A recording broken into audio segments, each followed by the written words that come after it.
записа.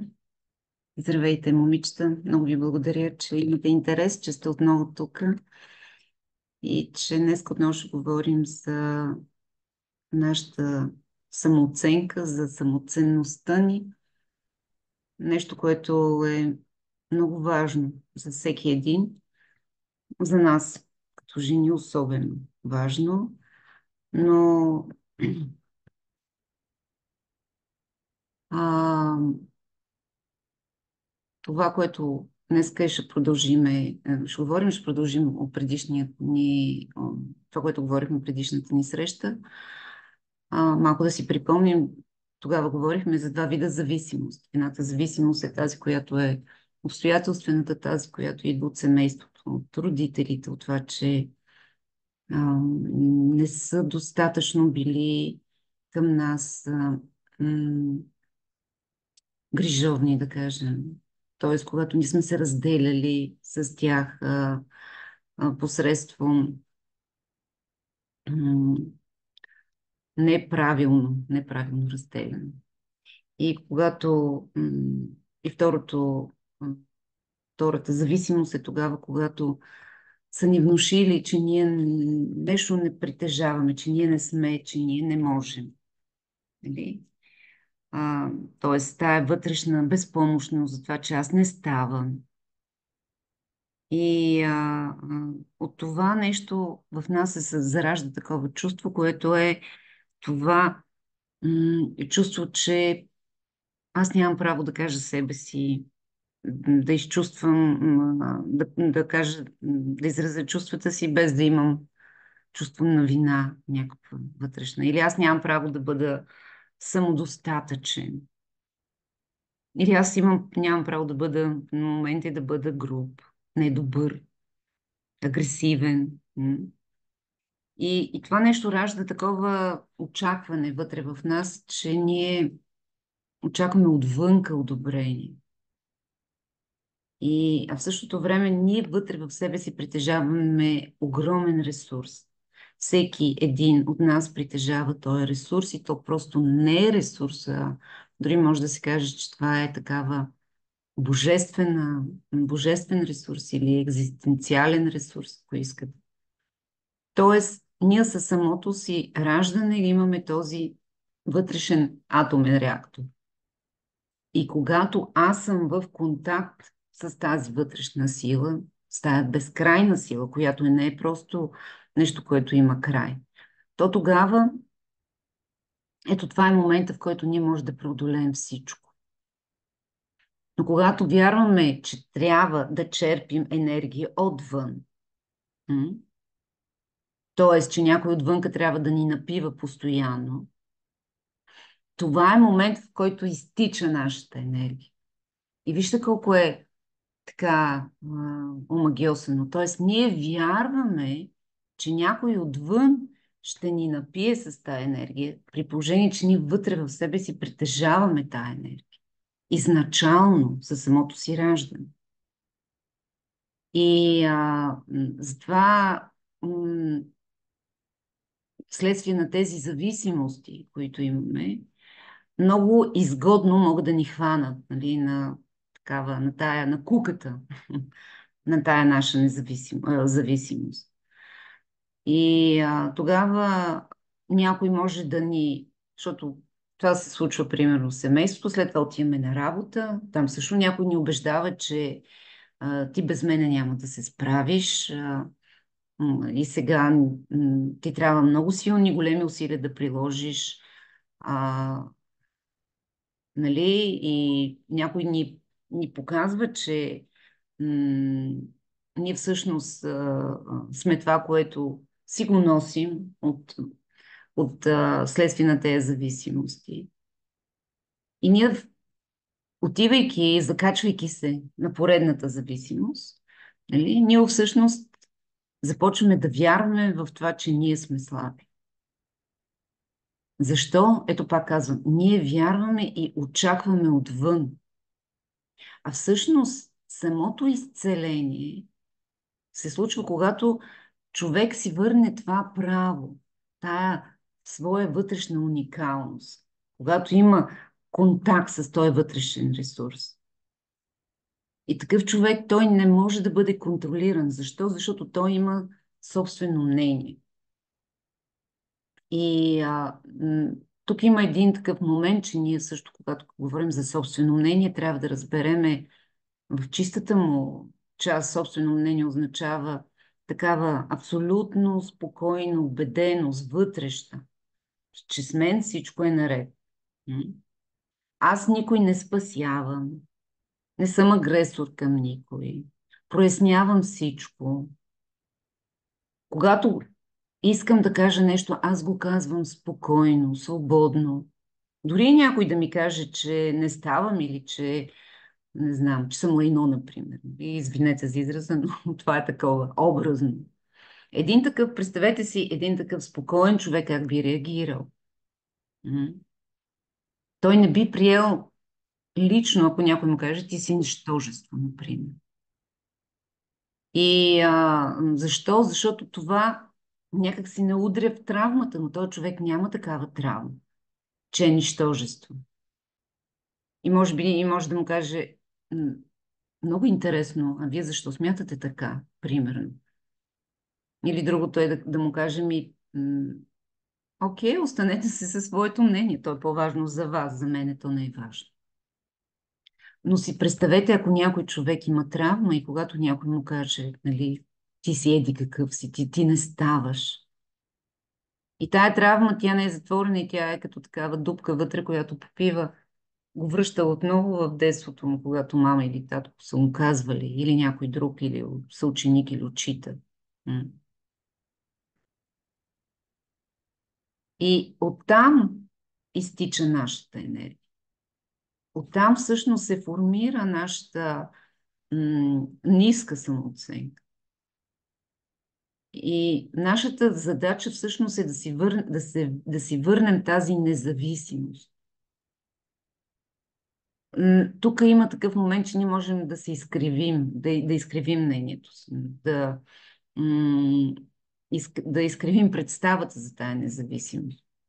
И много хора си мятат, че да си независим означава, нали, никой не ми е нужен, плюя на всичките, оправите се, нали?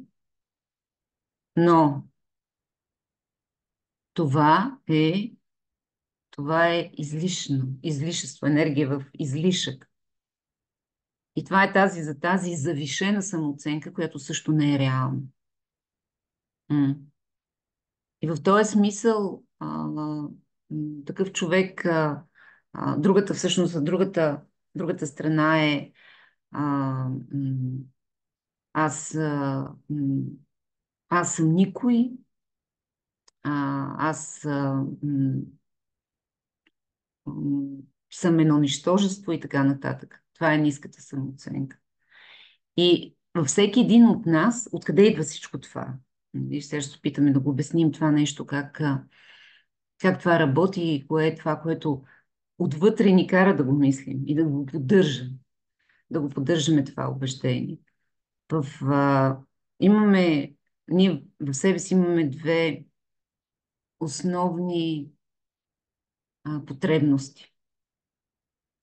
Във всеки един момент тези две потребности работят. И те са потребности, които имат противоречиви природи, абсолютно противоречиви природи. И няма нужда да бягаме от нея. Първата е, че аз искам да принадлежа на общност. Искам да принадлежа на някой. Нали? Искам да съм... И от другата страна аз искам да съм автономен, искам да съм самостоятелен, искам да съм самодостатъчен. И когато аз искам, примерно, да съм самодостатъчен и автономен, аз мисля, че аз сам мога да направя нещо, това е аз сам, нали, децата казват, аз сам. Или, примерно, при тинейджерите вече има такъв цинизъм, не ми говори ти. Знам аз. Тоест, това означава аз съм личност. Имам своите граници оставете ме на мира. Аз съм независим, автономен. Но в същото време, така или иначе, ние принадлежим. Ние принадлежим към някакъв род, ние принадлежим към някакво семейство, към майката природа. Нали? Много хора може да кажат: Аз нямам семейство, не искам да имам семейство, искам да съм сам». Окей, но това е една дълбока... Аз не принадлежа, дори може да си мисли, че аз не принадлежа на никой. Но това е една много дълбока заблуда, просто първо защото той е дошъл посредством това, че е принадлежал на някакъв род. Или другото е да се... Такъв човек може да опита да, примерно, да живее без въздух или без вода. Тоест, да не принадлежи на природа. М? Или да не принадлежи към законите там за гравитацията. М? Или да живее без пари. Или в тези условия, които идват зимата, например, отвън. И тази потребност от любов, нали, а, всъщност тя се проявява в нас и ние всички я имаме. Потребността да получаваме, да даваме любов. Особено когато възникват първите взаимоотношения, и особено първата фаза на любовта, нали, когато едва ли не се сливаме един друг. И особено след това, нали, и се сливаме и смятаме, че това ще бъде за цял живот. Но при първия скандал вече разбираме, че м, май не можем да бъдем така, в това слято състояние цял живот. Не може. И тази естествена природа, ние да принадлежим на някой. Ако ние не сме принадлежали на мама и на татко, т.е. ако ние не сме имали това правилно разделяне, ние искаме да поиграем на такава принадлежност с партньора си. И ако не се получава с партньора си, ние искаме да принадлежим примерно на някакъв футболен отбор, например. Или на някаква общност, или на някаква религия дори. Каквато и сфера да вземем в живота ни, ние искаме да принадлежим там и едновременно с това да бъдем независими. И тук, ето това е големият майсторлък, така да кажа. И когато ние можем да намерим синтеза между тези две човешки изначални наши потребности. Защото ние хем искаме да имаме партньор, но хем искаме да имаме вътре в тези взаимоотношения, ние да сме самостоятелни. И това е реално, и това може да се случи. Но много често ние падаме в това махало на това. Нали, ти трябва да бъдеш уникален, ти трябва да бъдеш автономен, ти трябва да си независим. Да, вярно е. Но това много хора го разбират като аз сам, изключителен. Или другия край е, когато ти нямаш никакви уникалности, ти не ти си нищо, ти нямаш свободна воля, нямаш право на свое мнение. Нали? Ти си длъжен да бъдеш част от системата. Ние не бива да отхвърляме нито едното, нито другото. И, както каза големия майсторлук, е това да направим този синтез. И как се получава всичко това? Когато ние идваме на този свят, ние като деца, той е въпрос за това да съм индивидуален, той не стои, защото всяко дете, то не може да бъде индивидуално, не може да бъде самостоятелно. М, м, То зависи от родителите си и това е неговата всъщност, неговото предназначение да бъде зависим от родителите и то получава. Но Бедата е в това, че м, много често родителите може да са се отнесли така с него, да са го отсекли, да кажем, да са го изгонили, да са го поглеждали с такъв метален поглед. И веднага се появява стена. И детето чувства, че е отделен, че има пред него стена. Има стена между този, който се грижи за него, този, който му дава. И защо чувстват, и то вътрешно всъщност детето чувства див стрес, страх. Защо? По една много проста причина. Децата не могат да бъдат самостоятелни. И това е достатъчно, за да чувства цял живот, че нещо с него не е така. И тогава, представете си такъв човек, който ще поглежда, примерно, мама или татко са го правили това, и когато отива да работи, отива, а, когато общува, когато търси връзка, всеки такъв поглед, примерно, ще му напомня за това, че за тая стена и оттам изтича нашата енергия. И тогава, днеска, примерно, много важен, такъв много актуален е въпросът с енергиите. Нали? Откъде да вземем енергии? Аз нямам енергия.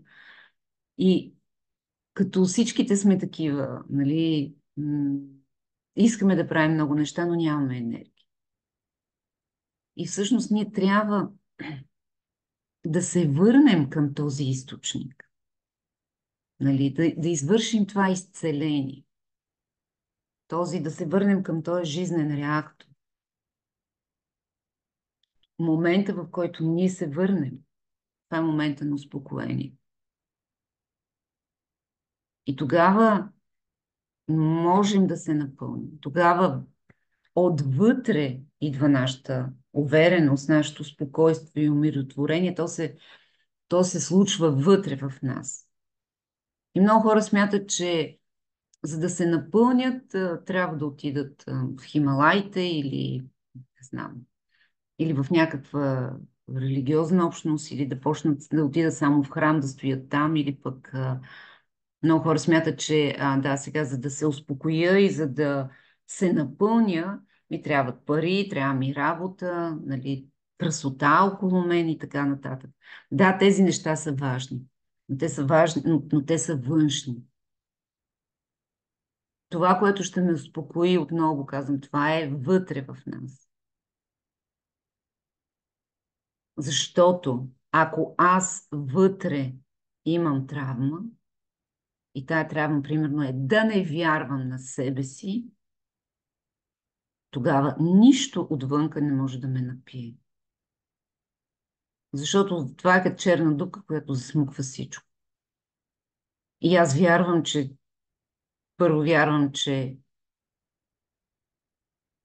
не вярвам в себе си. И второ, вярвам, че отвънка нещо отвънка ще ми помогне. Някакви външни атрибути. И ние не работим със себе си, ние не работим с тази вътрешна енергия. Да я върнем на себе си, да се изцелим. И всъщност защо се получава така? Това се получава, защото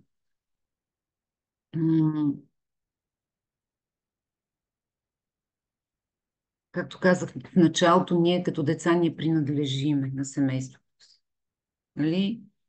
А, и много често, много от нас, много, и това е масово за всички нас, включително и за мен, стоим в тая детска позиция. И тая детска позиция е аз не отговарям за своя живот. Много от нас не ни се иска да отговаряме за собствения си живот. И ние чакаме, нали, да дойде принца на бял кон, който ще реши всичко, който ще ме хареса и просто аз, просто защото съм много красива и той само заради това ще ми предложи да живеем щастливо. И ние ще живеем щастливо, защото той ще се грижи за мен, нали? Но това е детска позиция. Това е най-естествената позиция за детето. И това за детето е окей. Това за него е абсолютно нормално. След това порастваме и си мислим, че сега ще отида тук някакъв там велик изцелител или велик коуч или дори Господ. М, Ще ми помогнат. Не. Ако ние в себе си държим този образ на очакване, м, то ние ще останем с него и не поемем отговорност за своя живот. И тогава въпросът е как аз да порасна, доколко аз съм пораснал. И въпросът е как да станем възрастни, за себе си как да станем възрастни, защото възрастният е този, който има ресурси, който има пълномощие, който има права, има здраве, има пари, защото той знае как, знае защо. А едно дете какво прави? Едно дете иска и очаква да получи. М?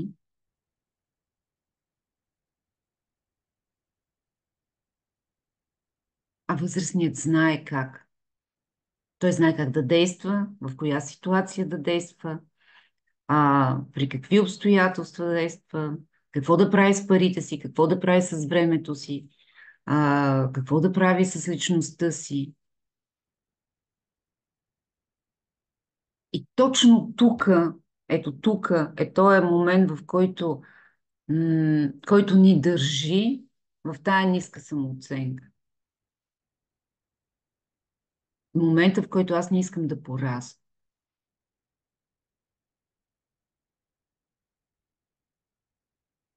И защото много, много хора смятат, че някой трябва да ми даде отвън, някой трябва да ми даде смисъл отвън, някой трябва да ми даде енергия отвън, някой друг трябва да се а, погрижи за мен. М. Но няма как да стане. Ако ние искаме да сме независими, ние трябва да сме зрели хора. М. И че ние вътре трябва да променим това вярване, за което говорихме. Че това нещо е вътре в мен. И това нещо е работа с моя свят, със себе си. И тогава ние, ако искаме да станем уникални, да заблестим, или както се говори, да бъда най-добрата версия на себе си, то тогава само на фона на независимостта това може да стане. А за да се независим, трябва да съм зрял. Трябва да съм, трябва да знам какво да правя с живота си. А зрелостта идва само с контакт с тая част, ресурсна част. И много хора, дори, нали, ако един такъв въпрос е от духовната психология, много хора тръгват към духовна практика и много хора тръгват към такова духовно себеразвитие. Но каква е, как, но ако ние не влагаме своето сърце, ако ние сме същите консуматори, м, е все едно да ядеме обвивката без бомбон, ако ние вътре не проявяваме своята личност, своята вътрешна сила. И всъщност какво е духовна практика? Духовна практика е когато ние срещаме Божествено. Някакъв контакт се създава с Господ. И ако мене ме няма там, тогава кой е този, който прави този контакт? Колкото и да е странно, духовната практика също започва с контакт с себе си. Но ако аз мятам, че съм нищожество, как едно нищожество ще срещне Бога? М? Бога е личност. И този контакт може да стане само ако от двете страни има личност.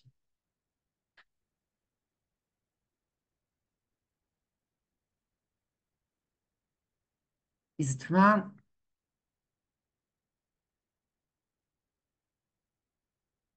замислете се, нали, за това как, откъде идва тая енергия вътре в вас. Или къде изтича. Аз до тук се опитах да обясна, нали, как ние сме свързани с детството, с миналото си. И това е нормално. Нормално е ние да имаме проблеми, нормално да имаме травми, нормално е, но не е нормално да седим в тая детска позиция. И ако нещо само трябва да запомните от тая среща, днес е, че време е да пораснем. Време е да поемем отговорност за собствения си живот. Време е да се опитаме да потърсим тая собствена независимост, свързвайки се с себе си. И да запушим дупките, от които излиза нашата енергия. И много често ние ще се и вие ще се обръщате навън и ще търсите причините навън. Но това не е позиция на възрастен. Позиция на възрастен е този, който много добре разбира, примерно, че не бива да променя хората от среща. Така както ние не можем да променим комарите, това, че комарите хапят, например, и че бактериите не разболяват. Защото ние имаме в зона на влияние, 100% влияние е само това, което съм аз. Това е моето поле. И всичко, което се случва в нашия живот, то е обърнато към мене. И то ме учи аз да върна себе си, да върна своите граници. Един такъв възрастен, зрял човек, той знае кое пуска, кое не пуска, къде се поставя граница, какво използва като инструменти. Как да се бори т.е. да се защити от агресията, от негатива. Кога да каже не, когато трябва и да, когато трябва. И много често в, тея, в тези дупки, тези цепнатини, които а, излизат от нас, там излизат това чувство на вина, тези паразити се появяват. И те изяждат тая наша енергия. И затова ние трябва да се научим да уважаваме своето пространство, своите граници, себе си, своите качества, да сме наясно като личност, какво притежавам, къде са ми силните страни, къде са ми слабите страни, какво трябва да направя със себе си, за да, за да защитя себе си и да върна енергията вътре в себе си. Комарите няма да спрат да хапят. Хората няма да спрат да ни провокират. Тези бактериите също.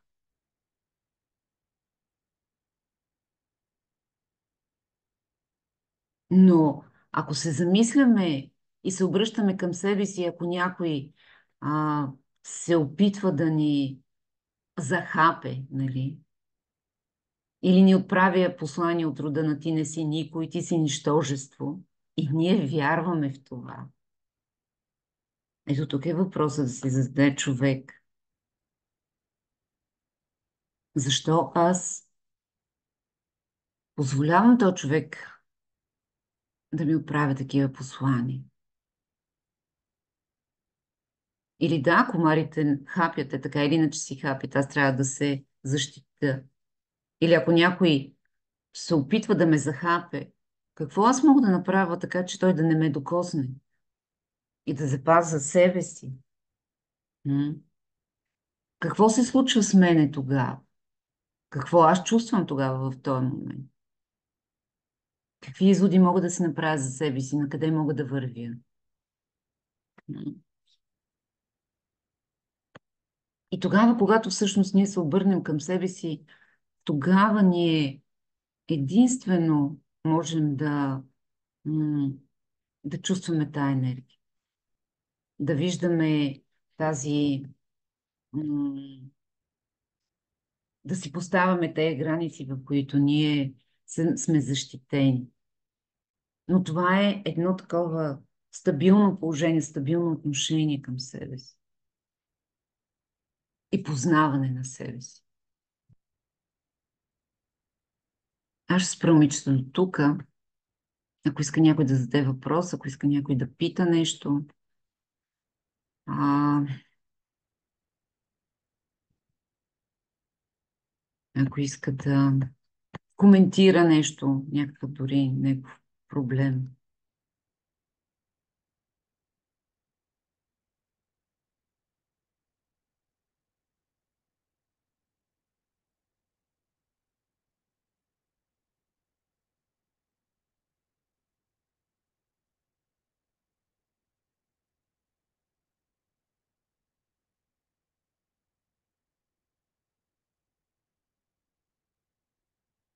М,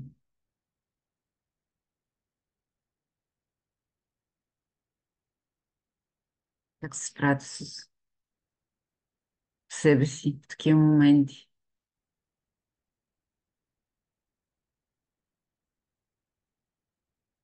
Обръщате ли се към себе си?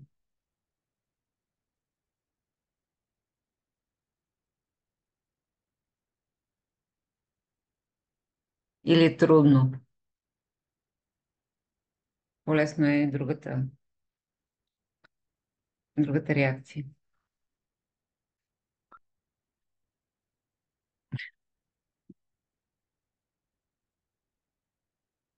Някой има ли някакъв казус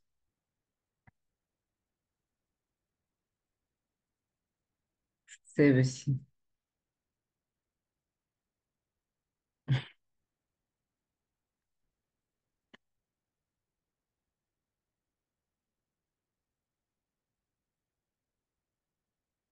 Добре, ако искате, можем такъв въпрос да зададем. Тогава, кое беше най-важното за вас от от днешната тема? Може да напишете в чат. Ако искате.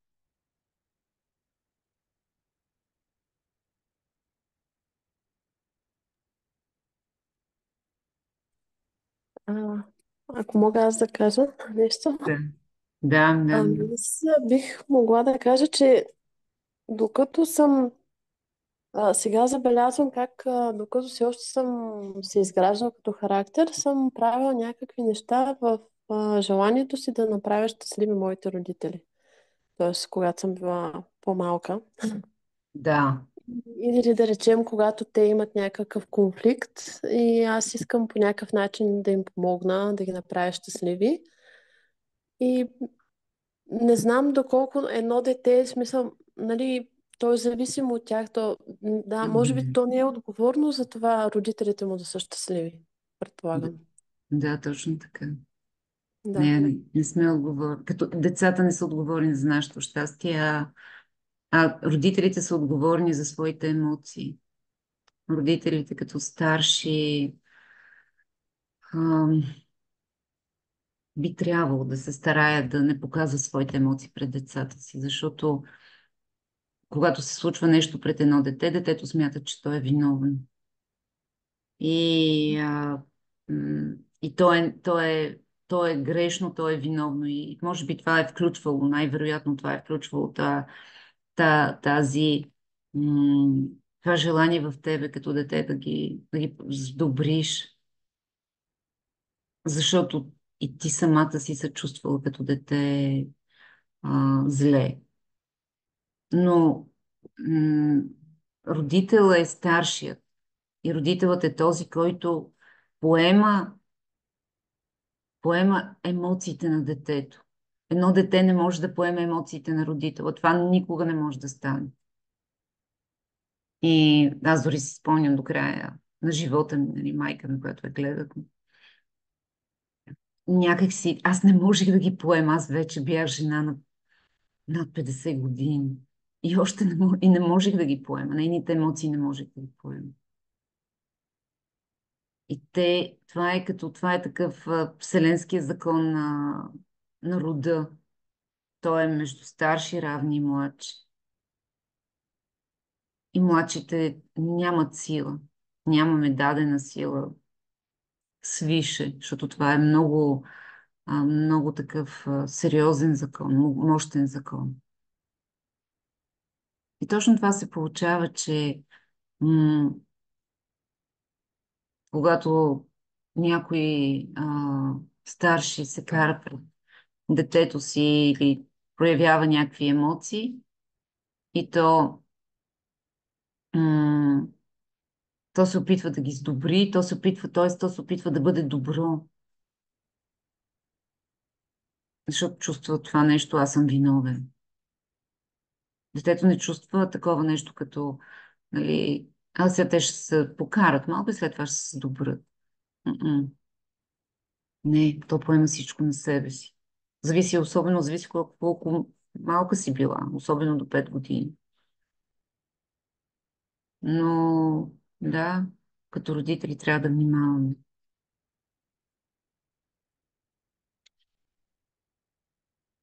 Да, магия сега да видя.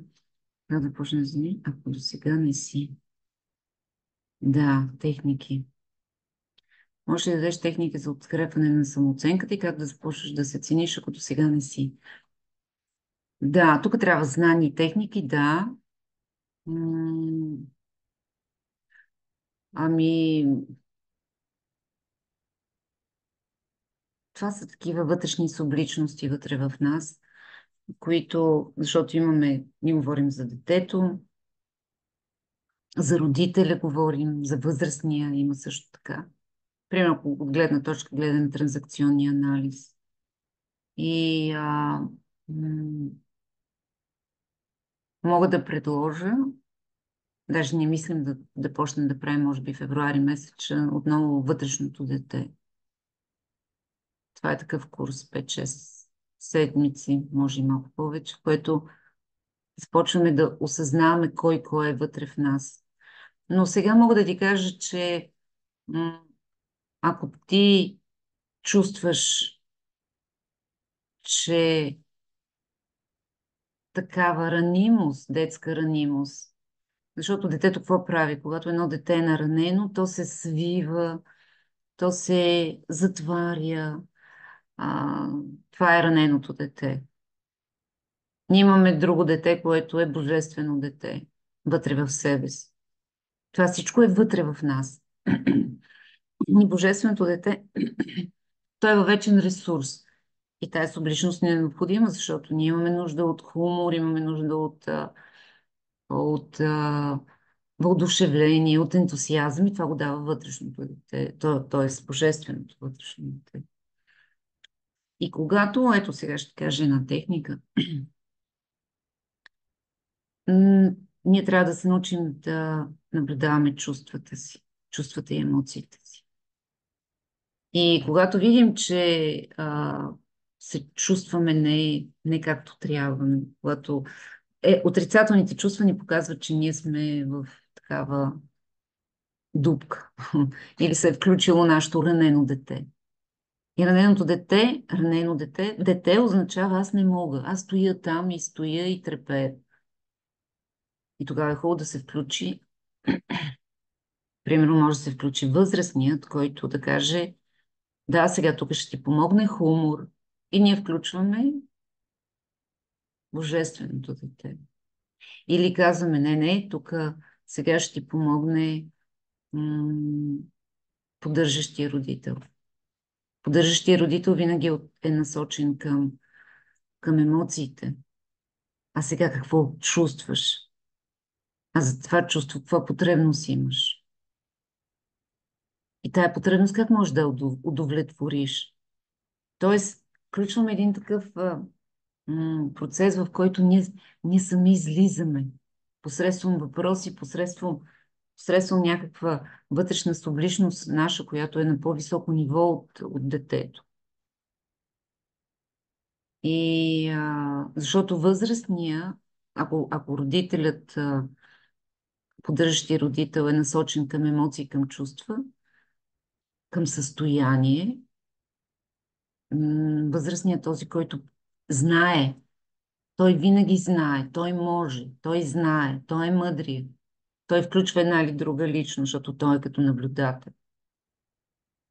Но най-развитата част във всички едни от нас, в нашето поколение, това е критикуващия родител вътре в нас.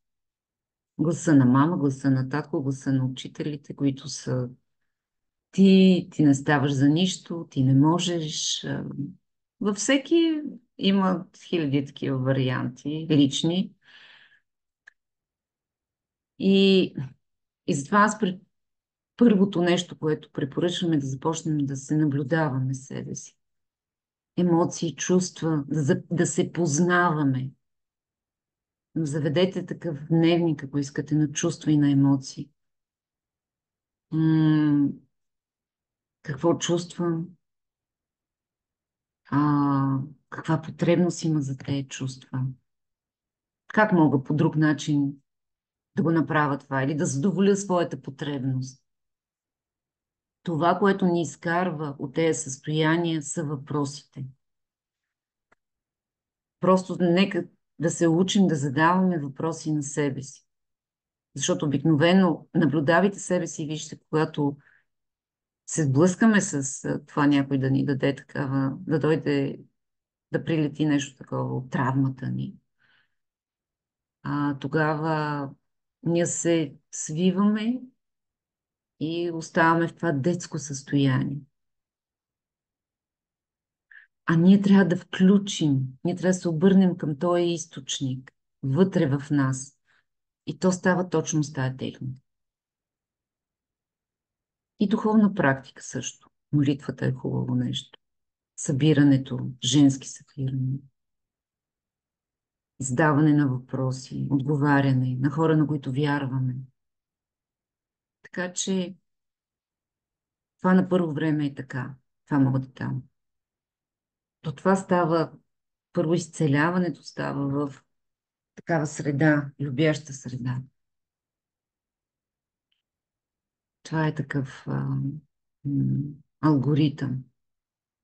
И аз горе-долу го казах, алгоритъм на вътрешното дете. Но това нещо трябва да се преживее.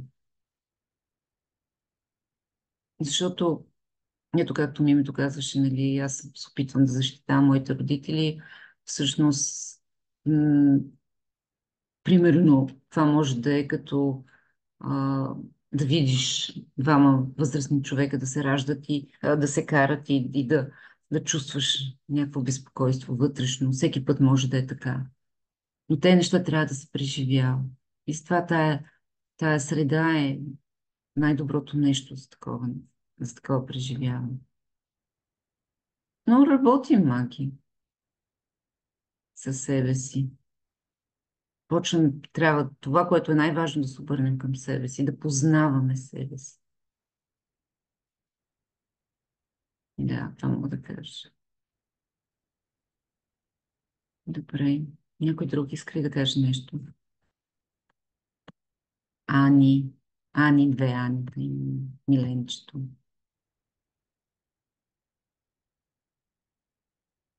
Да, някой. Да, когато учим по дадена правда към нас от уважение, виждаме, че значи.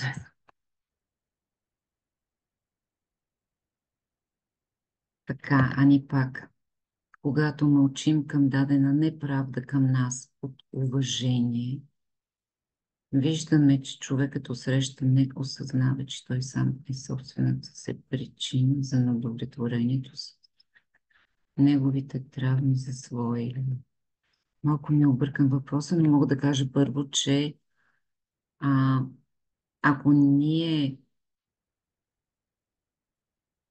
някой извършва някаква неправда към нас, уважение означава да защита първо себе си и не да мълчим, а да, м, да помолим за това, да, да изразим себе си, да изразим своите емоции и чувства, да определим своите граници.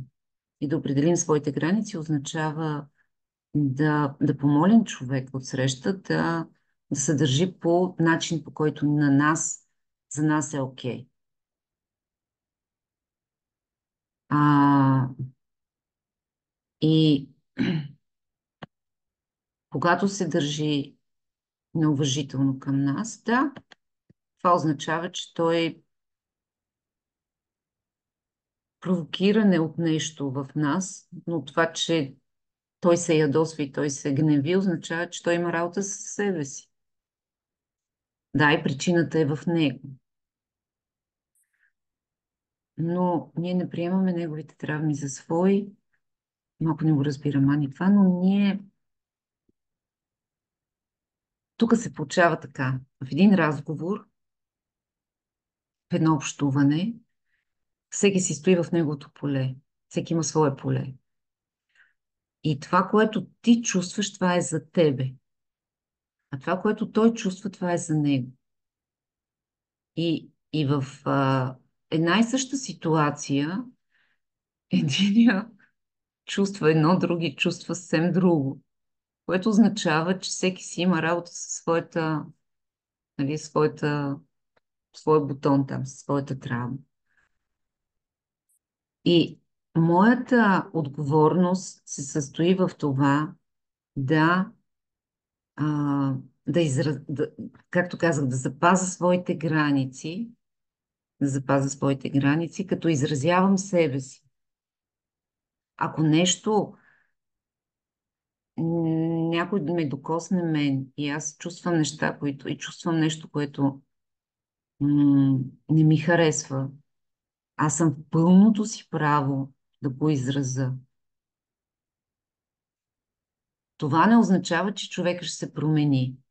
Но това означава първо, че съм използвал свободното си право да изразя себе си. И всеки един от нас го има. Човек отсреща също го има.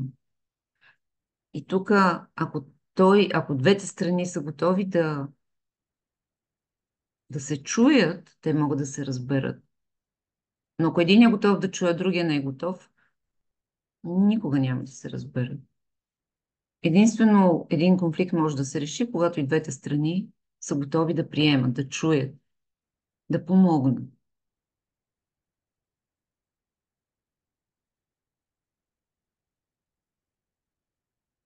Но моето неудовлетворение си е мое, а пък неудовлетворението на човека си е негово.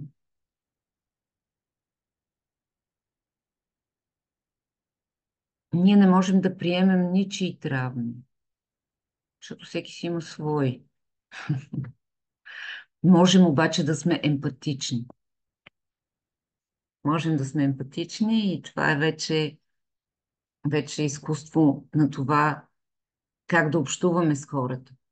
Тоест, можем с някой да имаме дискусия, а с някой може само да го изслушваме.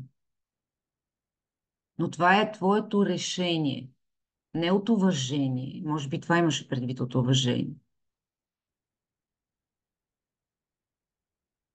От уважение означава, аз разбирам, че този човек има в момента а, м, има преживяване, силно преживяване и каквото и да говоря, той няма да ме чуе. Да, това е една позиция. Ага, окей. Да, това вече е по-високо ниво на общуване, в което ти си наясно, че той е човек, да, това е неговата травма. Но ако той е засегнал нещо в тебе, ти след това можеш да му го кажеш, когато той се успокои. Защото зависи от близостта, ако сте близки, те неща трябва да се решават. Ако някой на улицата, съвсем друг случай. Или пък далечен човек, съвсем друг случай. Да. Но близките хора са хора, които изясняват тези неща. Да, аз уважавам твоето мнение. Сега виждам, че ти имаш необходимост от това да си изкажеш. Да си кажеш това, което ти е вътре, и ти няма да ме чуш, каквото и да искам да ти кажа. Но ако ти си се засегнал след това, е хубаво да се... Не е хубаво даже. Е задължително да си изясняваме тези отношения един друг. Да. Добре. Супер. Добре, мило. Сигурно работиш. Окей. Добре. Миленчето, Ани. Другата Ани. Добре. Много ви благодаря, че бяхме заедно. Ако искате, ми пишете за теми, които ви интересуват. Не знам, по самооценката, може би пак след време да се върнем. А, още не знам другата седмица за какво да говорим, но така или иначе ще намерим с какво да говорим. Това е най-лесната работа. Но ако вие имате някакви теми, които са ви интересни, които искате да ги разберете, можете да пишете. И така. Благодаря ви, момичета, че бяхме заедно. Хубава вечер на всички и бъдете щастливи. До скоро.